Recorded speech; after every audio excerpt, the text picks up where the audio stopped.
The air in the Cairo command bunker was thick with the smell of old paper and fresh sweat. It was the summer of 1969, a tense, fragile period where the shadow of the Six-Day War still covered the region like a shroud. General Adnan al-Kuli, a man whose face seemed permanently carved from granite, stared at the file marked top secret.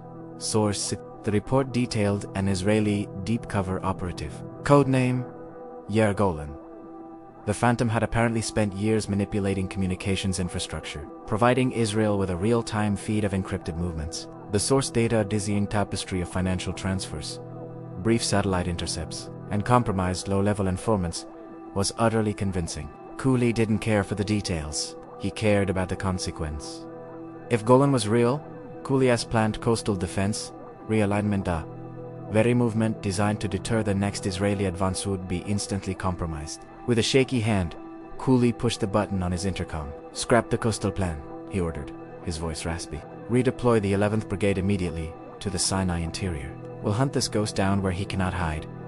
It was a fatal move. The strategic pivot left the primary naval base vulnerable precisely when the Israelis needed it to be exposed. Cooley thought he was reacting to a ghost. In reality, he was dancing to a melody played thousands of miles away by men he would never meet. He had just made a decision that cost his country millions in military assets and years of strategic advantage. But Yair Golan was not a man. He was a weapon of mass deception, forged in the silent, smoke-filled rooms of Tel Aviv.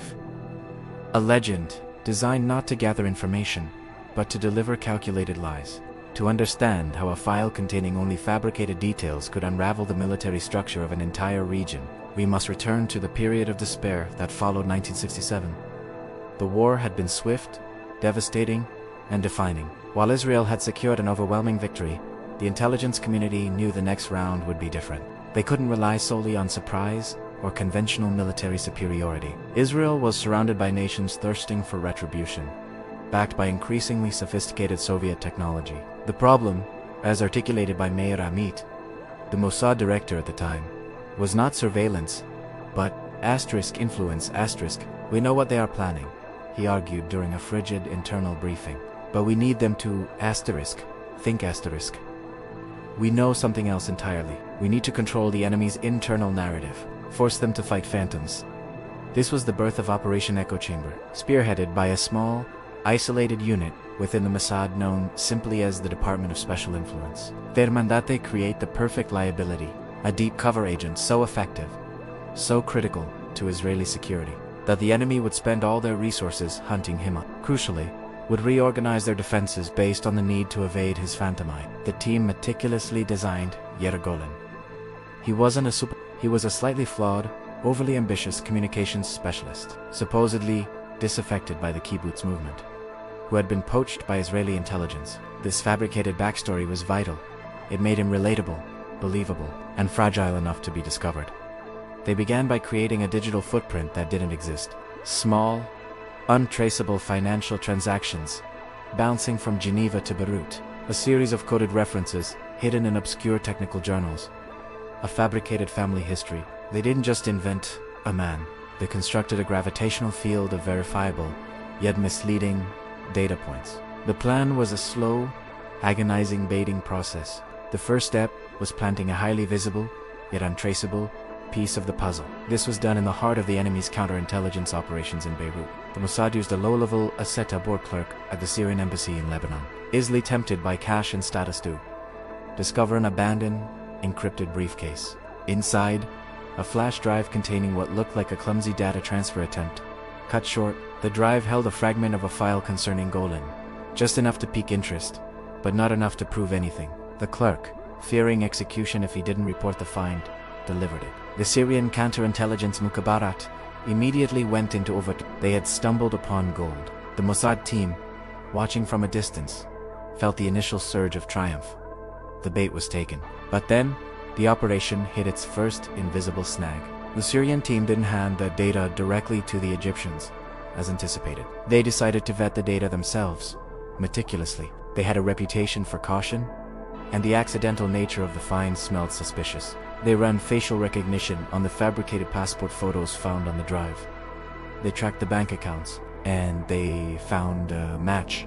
Not to the fictional Yair Golan, But to the real asterisk, name the Mossad team had used to purchase the disposable satellite phone for the ghost agent's initial contact. A tiny, bureaucratic slip-up in the paperwork trail, buried deep in a shell company, had been exposed by a dedicated Mukhabarat analyst.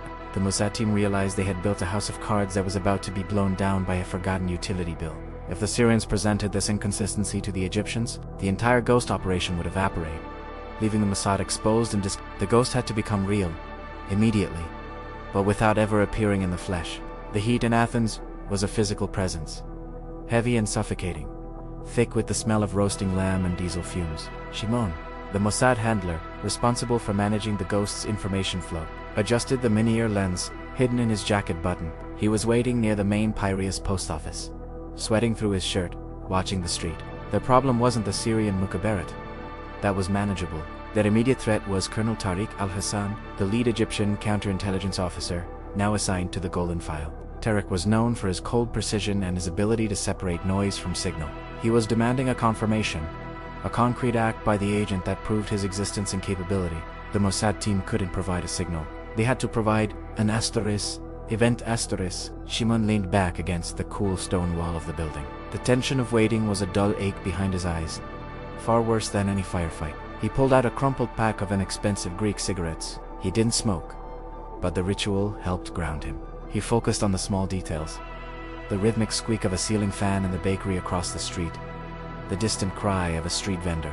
This manufacture calm was the only defense against the paranoia that threatened to engulf him. Meanwhile, back in Tel Aviv, the analysts raced. They needed to feed Tariq an event that was irrefutable, yet entirely controlled. They decided to stage a data leak not of military secrets, but of bureaucratic chaos. The goal was to prove Golan was highly chaotic, and dangerous. The target was a genuine communications hub in Cyprus, a known intermediary point for Egyptian military transfers. The Mossad team didn't need to physically infiltrate it. They needed to make it look like Golan did. They launched a highly sophisticated, but harmless, denial-of-service attack, designed to crash the system for exactly 47 minutes. But before the crash, they remotely injected a small, encrypted packet containing a single bag message.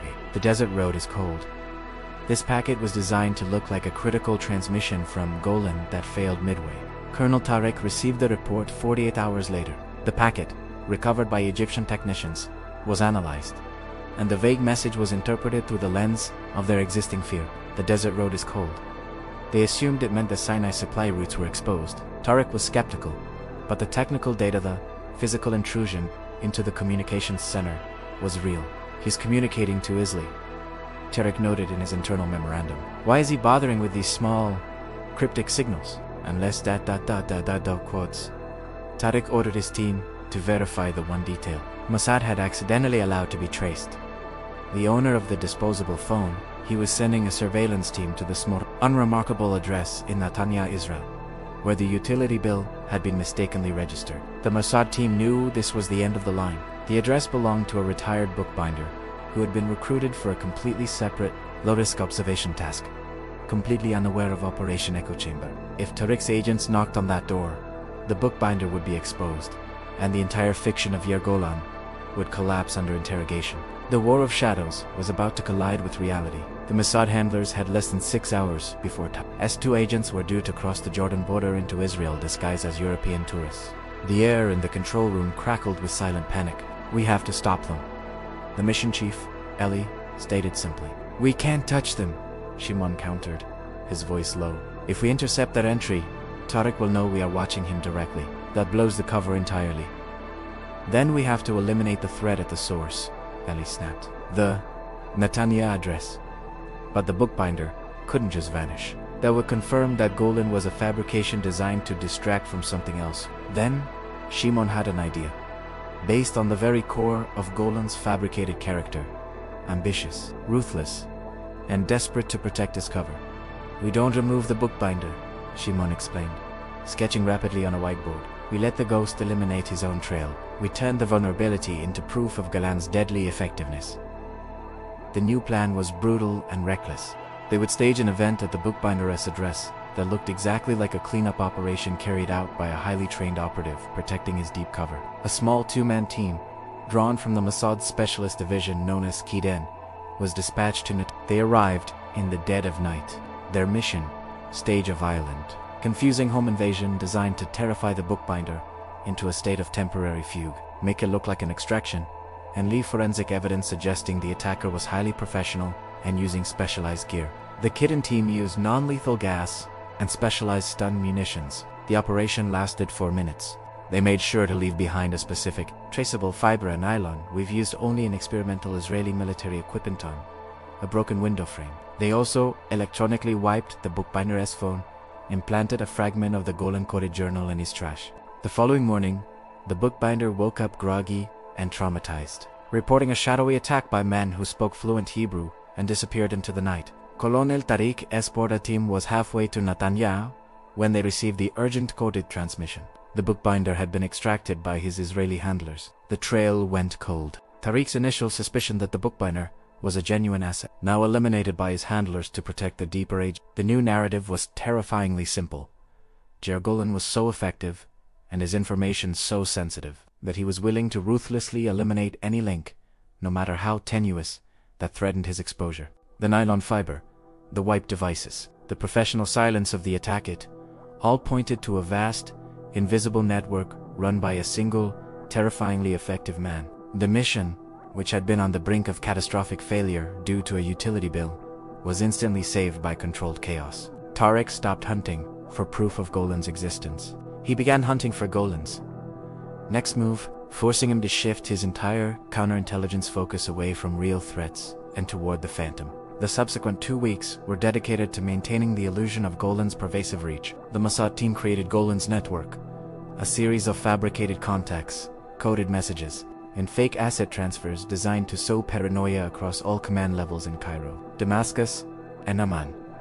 Elisa, one of Shimon's chief analysts, was tasked with handling the immediate cleanup, exfiltrating the few real, low-level assets they had used to plant the initial crumbs of data. These people weren't spies, they were just messengers. But now there were liabilities. Eliza drove a beat-up rental car across the Turkish-Greek border, carrying a young Greek journalist who had unknowingly delivered a fake package tied to Golan's network. The journey was agonizingly slow. The sun beat down on the dashboard, making the plastic smell acrid. Her paranoia was total. She kept checking the rearview mirror, certain the Turkish counterintelligence had been alerted by Golan's asterisk to successful asterisk deception. The very absence of real pursuit was more terrifying than a high-speed chase. If Golan was this powerful, maybe they were letting her cross just to track her deeper into the network. "They know?" she murmured to herself, wiping sweat from her brow. "Know what?" the journalist asked, nervously. "Nothing. Just the heat," she lied, forcing a strained smile. As they reached the final checkpoint, the border was eerily quiet. A single Turkish border guard, chewing gum, waved them toward the kiosk. This was the final hurdle. If the Turks had flagged them, they wouldn't stop them at the barrier. They would simply pull them aside for a routine inspection and then disappear them into an interrogation room. Elisa handed over their false passports. The silence was deafening, interrupted only by the rhythmic crunch of the guard's chewing gum. He scrutinized the documents, flicking his eyes from the photo to Eliza's face. She felt the cold pressure of her own heart beating against her ribs. She was not worried about being discovered as a Mossad agent. She was worried that the immense pressure generated by the ghost agent, Golan, had accidentally cast too wide a net, catching her in the periphery. A deception that powerful required impossible precision. The guard sighed, stamped the papers with a jarring asterisk, thud asterisk, and pushed them back through the slot. "Welcome to Greece," he mumbled, waving them forward without making eye contact. He was simply ready for his lunch break. The relief that washed over Eliza was so potent it almost made her dizzy. The terror wasn't real. It was merely the psychological echo of the deception they had just unleashed. They had survived not because they were clever enough to evade detection, but because the enemy was looking so intently at the ghost that they were blind to the flesh and blood agents right in front of them. The aftermath of Operation Echo Chamber was quiet, efficient, and profoundly successful. General Kuliev's disastrous redeployment of the 11th Brigade, based on Golan's perceived knowledge of the coastal defense, remained in place for months, ensuring an easier path for later strategic maneuvers. Across Egyptian and Syrian command, resources were continually siphoned off for the internal investigation into Golan's network. The internal chaos Mossad sought was achieved. Commanders questioned their staff, Communication protocols were constantly changed, leading to widespread confusion and missed intelligence windows. The cost of running the Phantom Agent was minimal, few shell companies, and some sophisticated digital tools. The price paid by the opposition was enormous: a collapse of trust and a systemic misallocation of military readiness. In the final debriefing, the Mossad director looked at the file now thick, cross-rep and containing years of successful strategic manipulation. The file concluded with a single sentence: Yair Golan remains active, deep cover, and untraceable. We spent millions looking for their real spies, Eli noted, looking out at the Jerusalem skyline. In the end, we won by giving them a fake one to chase. The creation of Yair Golan proved a critical, defining truth of modern intelligence. Sometimes, the most valuable piece of intelligence you possess is the lie you make the enemy believe is true. The most dangerous operative is the one who cannot be caught, because he has no body, no face, and no voice, only a trail of crippling consequences. Yair Golan, the man who never existed, became one of the Mossad's most successful agents. He sits dormant now, a file waiting to be reopened, a ghost ready to walk again whenever the political winds require a sudden, invisible change of direction.